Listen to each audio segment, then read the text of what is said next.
नमस्कार, मी श्रेया आणि आज आहे दहीहंडी आणि आमच्याकडे म्हणतात त्याला गोविंदा. प्रत्येकाच्या घरी जाऊन खेळला जातो.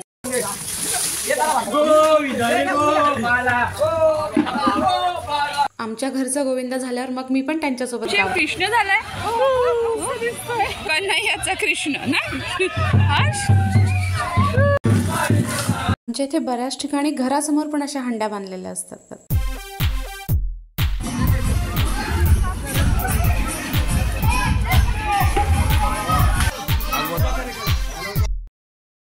ही हंडी फुटली ना तेव्हा मला पण धनलाभ झाला. दाखवते थांबा. हा बघा, 1 रुपया मिळाला.